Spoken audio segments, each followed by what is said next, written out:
Good morning, church. Those in here that don't know me, my name is Riley Pickrel, and this morning I get the honor of getting to preach God's Word. I get to also the honor of serving the campus ministry here at the Lehigh Valley Church. Those in here that don't know my role or exactly what I do, let's go campus. Anyway, today we're going to be continuing in our kind of sermon series, Grappling with God. Where this is our third or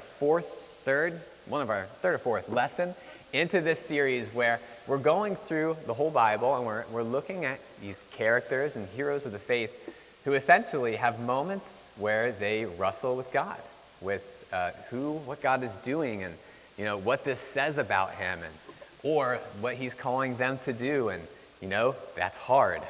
I don't know how I feel about that.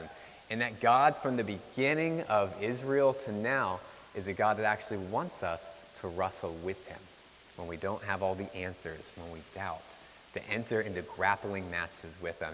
And so today we're going to be going to the story of Moses. If you want to be going over to Exodus chapter 3 is where we're going to start. And as you guys are kind of going there, earlier this week, a normal kind of rhythm in my life is once a week I meet up with Kurt, and as many of us, we have sort of mentors and discipling partners within our church. And so earlier this week I had my weekly sort of discipling time, and as we do, we also talk through the lesson, and if I'm preaching on a Sunday, I'll talk through what I'm thinking. And so I remember when I was there, I kind of brought up to Kurt, it's like, I might talk about with Moses, that part where he saves that group of little girls at the well, and this cool story. He gets there after leaving Egypt, and he saves this little group, and he's like, he has this heart of justice. And then Kurt looks over at me, and he's like, wait a second, that's not in the Bible, right? That's from the movie. That's from Prince of Egypt. And I was like, wait, I just read that today. What are you talking about? And so I explained it a little bit more. No, it's the little girls. It's not the part in Egypt. And we talked through it, and there was a little bit of miscommunication. I should have been a little more specific about the story. But I was thinking in my head, I was like, how deceived am I? I thought I read it, and then it was a movie from years ago. Anyway, that story is in the Bible. But my bad. It had me laughing. I was like, wait a second. So anyway, the title of today's lesson is going to be, Send Someone Else, Please. And Moses is a person in the Bible we hold in very high regard. So did the Israelites. And when he gets first called by God, he's not the knight in shining armor that we all normally think of. And so please go to Exodus chapter 3, and we'll begin in verse 3. And it says, Now Moses was tending the flock of Jethro, his father-in-law, the priest of Midian. And he came to the flock, and he led the flock to the far side of the wilderness and came to Horeb, the mountain of God. And there, an angel of the Lord appeared to him in flames flames of fire from within a bush. And Moses saw that though the bush was on fire, it did not burn up. So Moses thought, I will go over and see this strange sight and why the bush doesn't burn up. And when the Lord saw that he had gone over to look, God called him from within the bush, Moses, Moses. And Moses said, Here I am. Do not come any closer, God said. Take off your sandals and place them for the place where you are standing is holy ground. And then he said, That I am the God of your father, the God of Abraham, the God of Isaac, the God of Jacob. At this, Moses hid his face because he was afraid to look at God's face, or afraid to look at God. And then the Lord said, That I have indeed seen the misery of my people in Egypt. I have heard them cry out because of their slave drivers, and I am concerned about their suffering. So I have come down to rescue them from the hand of the Egyptians and to bring them out of that land into to a good and spacious land, a land flowing with milk and honey, the home of the Canaanites, Hittites, Amorites, Perizzites, Hivites, and Jebusites. I'm going to read that part fast throughout the sermon just because it's not too important. And now the cry of the Israelites have reached me, and I have seen the way the Egyptians are oppressing them. So now, go, I am sending you to Pharaoh to bring my people, the Israelites, out of Egypt. Okay, we're going to pause there. And so, a little bit of background into who Moses is. Moses' story, he has a very unique background. He was a Hebrew. He was one in his generation of males born in Egypt that was probably one of the few to survive a sort of a period where males were kind of being killed as baby males because Egypt was kind of afraid that, hey, these Hebrews, these people living amongst us, they're multiplying fast. We probably got to control that. And so Moses, he survived that time. But what's crazy is that he ends up being raised in the house of Pharaoh. He's a Hebrew-born, a slave-born man, raised in the house of royalty. We actually read in the book of Hebrews in the New Testament that he would have been educated through the Hebrew system. And so he grew up being educated in all of Egypt's, which was the most powerful land at the time, all the wisdom that they had. Yet he also knew that he was Hebrew, that there was a group of slaves that were living amongst him, whom that's actually where he came from. So you can imagine the identity crisis of growing up and being Moses, probably not really feeling like he fit in anywhere. You know, he wasn't a true Egyptian, but he was in royalty, he was in a palace, but he also wasn't with his people. He wasn't living with them. So you can imagine he probably didn't really feel like he fit in anywhere. And so at this point, you know, when he's getting called by God, I'm kind of picturing his face when like he hears God coming to him and he's like, hey, I've seen your people. Something we also learn about Moses, even before the story, is that he kind of has a heart to help his people. He has a heart for justice. While he's in Egypt, he murders a man, an Egyptian man that was kind of oppressing and hurting two of his countrymen. So trying to protect, having a good heart, he tries to stop it, but he ends up killing the Egyptian man. Not long after that, when he runs away, when his murder gets found out, he goes to Midian. He also has another experience where he sees that group of little girls I talked about in the beginning and protects them. He saves them and helps them out. And so we learn that Moses, he has quite a heart for the people who are being oppressed, people who need rescued. And so when God comes to him and he's like, hey, I'm here. I've seen what's going on in Egypt, and guess what? I'm going to rescue them. I can imagine Moses' face kind of lighting up, like, it's about time. It's go time, God. Well, this is great. Like, this is great that you're here. You're going to rescue your people. And then God goes into the plan. He's like, I'm going to bring them out. We're going to go back to Canaan. It's going to be awesome. And so Moses is probably there like, this is sick, God. I cannot wait to see this. And then we get to that final line, and God says to him, now go. I'm sending you. And I can imagine Moses' face going, oh, what? Wait, did I misunderstand you? What do you mean, me? Me go? One, the Egyptians were trying to try me for murder, and the Israelites actually don't really like me either. If you read his story, read his background, he's not really liked by either group. It's like, why are you sending me? Now let's keep reading. Verse 11. But Moses said to God, who am I that I should go to Pharaoh and bring the Israelites out of Egypt? God said that I will be with you. And this will be a sign for you that it's I who have sent you, that when you have brought the people out of Egypt, you will worship God on this mountain. And Moses said to God, well, suppose I go to the Israelites and I say to them that the God of your fathers has sent me to you. And what if they ask me, well, what's his name? Then what shall I tell them? And so God said to Moses that I am who I am. This is what you're to say to them, that I am has sent me to you. God also said to Moses, say to the Israelites that the Lord, the God of your fathers, Abraham, Isaac, and Jacob, has sent me to you. This is my name forever, the name that you shall call me from generation to generation.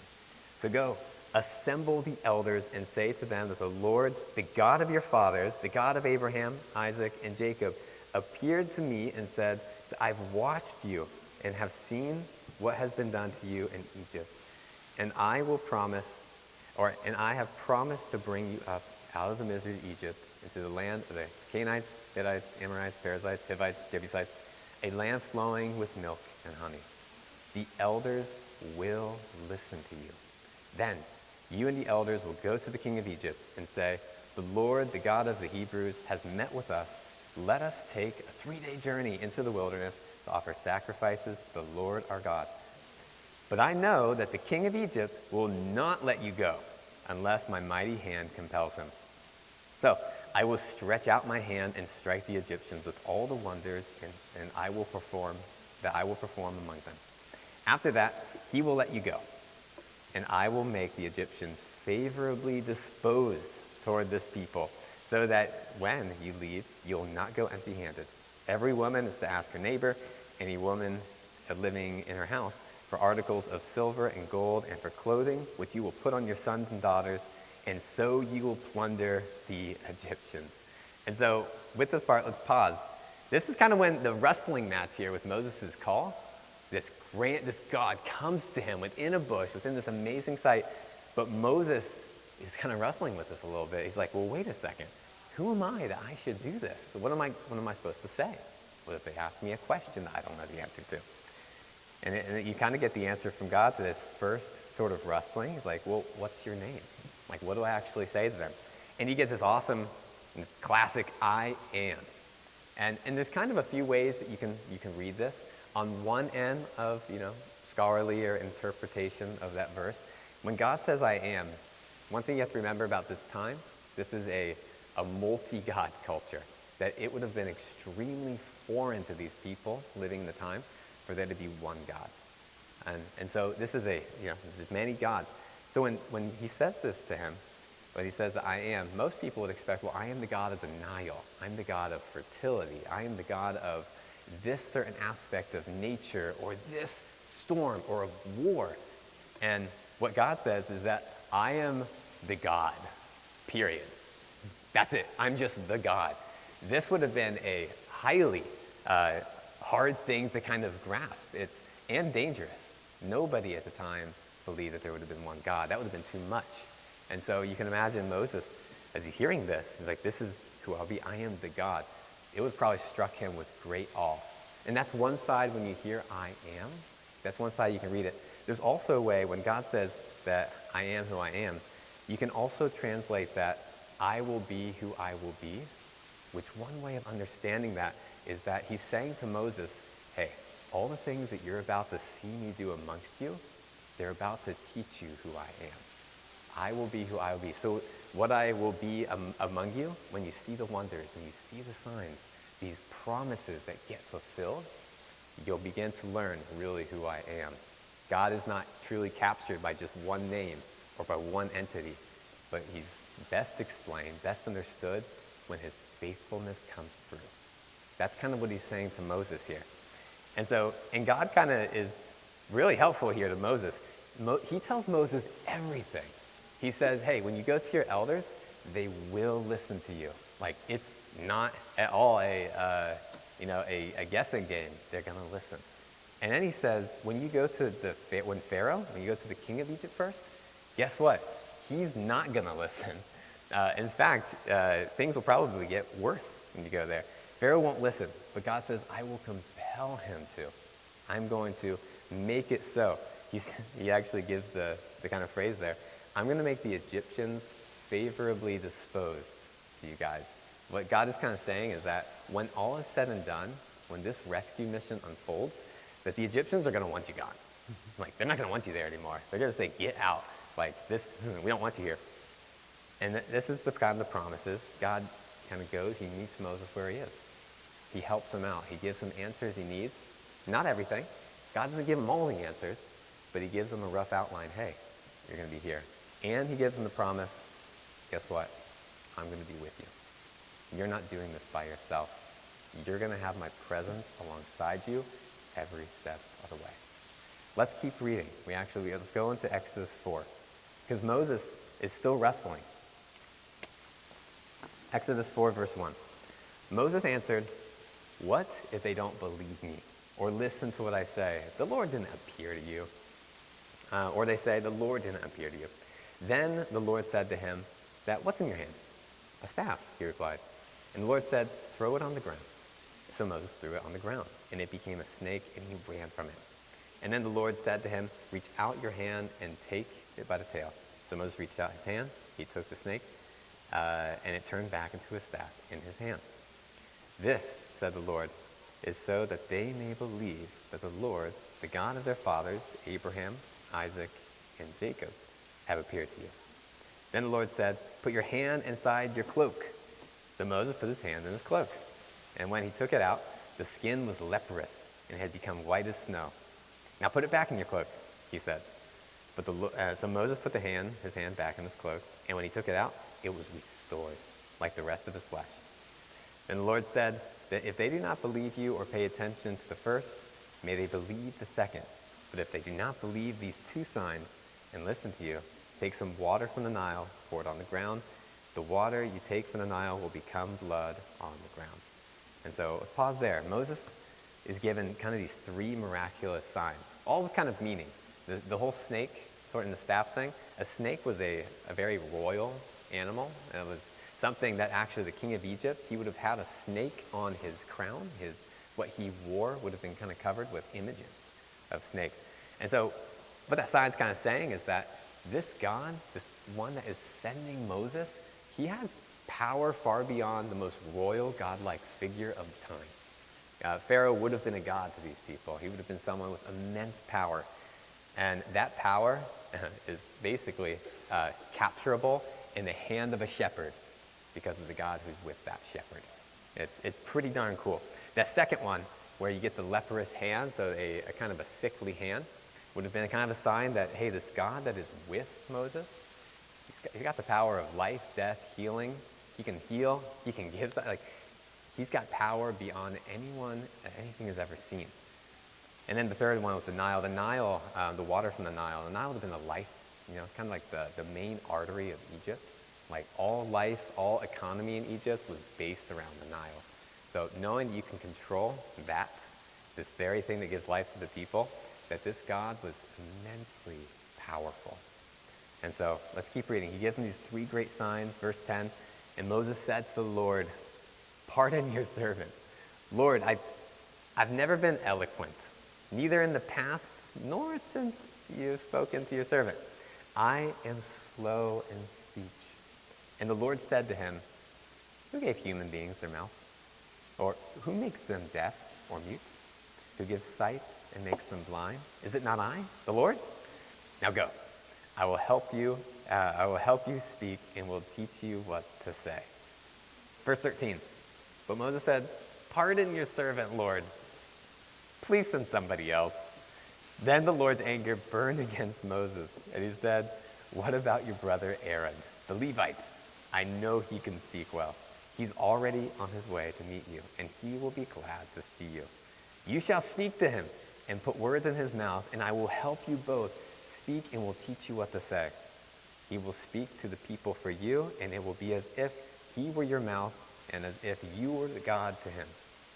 But take the staff in your hand so that you can perform the signs with it." Okay, that's all the reading. That's all the scripture. I know it's a lot. What's interesting here is that as the passage kind of goes, it's Moses is wrestling in doubts. Some of it actually in the beginning is really understandable. He's like, well, what am I supposed to say? And why don't they ask this question? That's some pretty relatable stuff. It's like, what am I actually supposed to say to somebody? What's the mission? What's the content? But as the wrestling goes on, you begin to see it's not so much about him not having the understanding or him not knowing what to say. It gets more and more personal with Moses. So finally, he's like, hey, I can't speak well. Me no good words with. I don't really know what to say or how to say something. And what we kind of see here, especially with the last thing he says, God, and actually that phrasing, please send somebody else. In the Hebrew, it's a hard thing to translate, apparently, from scholars, because he says it in a very roundabout way. He doesn't really want to say it, but he's trying to figure out how to say, I don't want to do this, without saying, I don't want to do this. But Moses, as we see here, Moses didn't really doubt that God could do it. What we actually see is that he's doubting whether God could really do it through him. It was him. It was, could God actually use me? Who am I? What if this happens? Please, just send someone else. Why me? I don't know. I don't know about this stuff. I don't know much about royal Egyptian politics. I've never publicly spoke. I'm a shepherd and a murderer.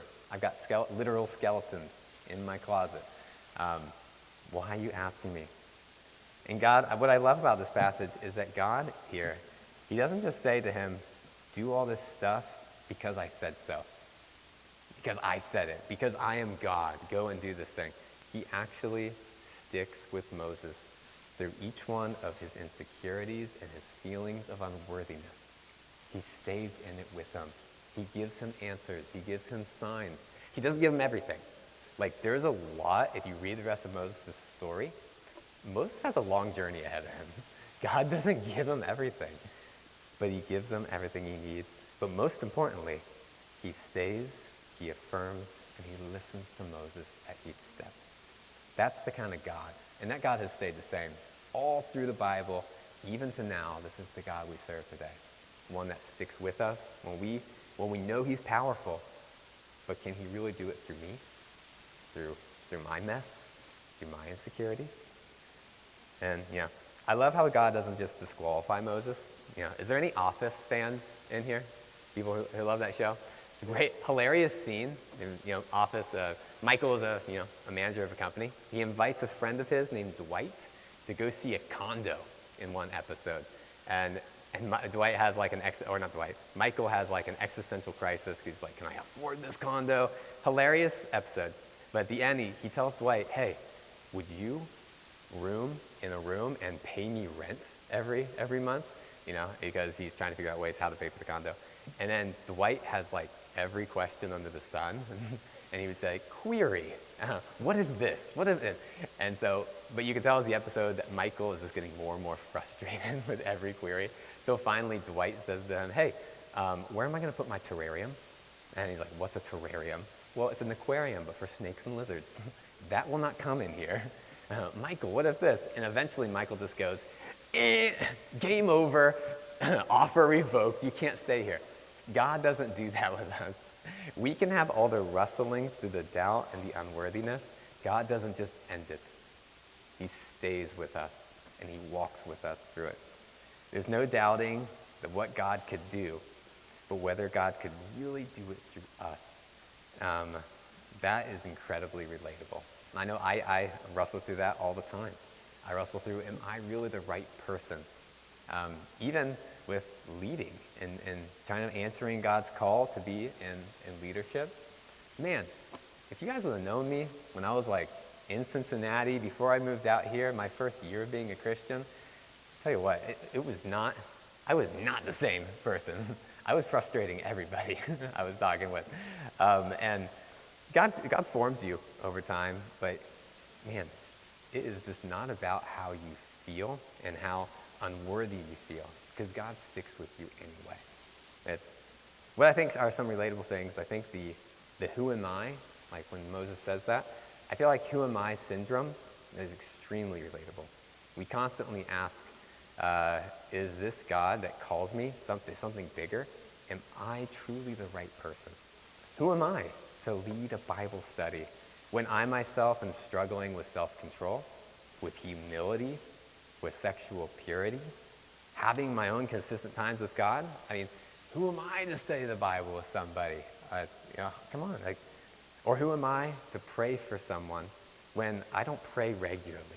Or if I don't feel like my prayer life is that great? Who am I? Who am I to raise godly kids when, man, I don't feel close to God sometimes, or most times? Who am I to actually have such a role for someone? Or who am I to speak truth to a culture when sometimes I feel like I just look like the culture, or I look more like culture around me than others? I think that the who am I is incredibly relatable. Another one I think is also imposter syndrome. Like how many of us in here are always feeling like I'm kind of faking it until I make it, whether it's in work or maybe your faith. I think lack of understanding and education. have the right words to say. I don't have all the knowledge. What if someone asks a question, I don't know the answer to it? Or what if my past, it's like, oh man, I feel fake here. I know I struggle with this same sin. Who am I to also talk about it with someone when they're open with me? Or maybe your personality type, I'm not charismatic. I'm not hype. These are the things I need if I'm really going to accomplish God's will. Or even like actual speech issues. Like there's a good chance Moses could have had a stutter, or like he really just didn't have the ability to speak clearly. And yet he's being called to go and speak to the most powerful office in the land, and asking him, hey, can I have your whole workforce? And I'm not going to bring them back. That's what's going on here. I think oftentimes we can ask, think, I'm an imposter here. Or even just straight up reluctance, because I think sometimes, what Moses says here, please says someone else, oftentimes I don't think we say no, but we stall. Or we sit on our hands, or we say that, hey, if it's God's will, he'll make it happen. But the truth is, God partners with humans with almost everything he does through the Bible. He calls us to partner with them and to do it with him. I can sometimes think that can be an excuse that us in the church make all the time today. Hey, if it's God's will, he'll make it happen. When sometimes he's calling us to make it happen. And he wants us to ask the questions or to say the thing that's hard. That conversation that you need to have, possibly with your husband or your wife or with your roommate, an area of your life where you need to shine a light into. Like it's there, it feels like it's dark, I need to shine a light there. We wait on it. That person that you've meant to connect with for a long time, we kind of wait to see what God does, but God's calling us to just go. God doesn't need the most confident person, he's just looking for the most surrendered. I think that was Moses' biggest strength. I think that he was truly surrendered. He couldn't really see how God was going to work yet, but he was surrendered to God's purpose. And he said, son, I kind of want to end even just talking about the burning bush. That first thing that we see in this whole story is like a really cool image. The bush that was burning was like the most ordinary thing in the world. It was kind of like the bush if you leave Nichman and you see those little like, I think that they're knockout roses, or I don't know, it's like a very typical plant that you see outside. It was kind of like that. It was like something you see everywhere. Yet it had God's presence, it had a flame on it, and it became an extraordinary thing. Not because of the bush, but because of God's presence. Moses wasn't extraordinary. We're not extraordinary. But God's presence gives us the opportunity, and it creates space for him to do something extraordinary. And this is God's life. But my question is today, where do you guys fall? Is it the straight up reluctance? Are you waiting for God to do something? Is it wrestling with being an imposter? What disqualifies me from serving? Or maybe it's just a feeling, who am I? Who am I to do these things? Where do you fall? Spend time this week thinking, where do I might fall there? And then ask yourself, where is God calling me to go and to rescue? Or even just to go and when it comes to a character issue, to grow with him and to do something and let him turn something ordinary into extraordinary. With that, that's the end of the lesson. I'm going to invite worship up for one more song before we close.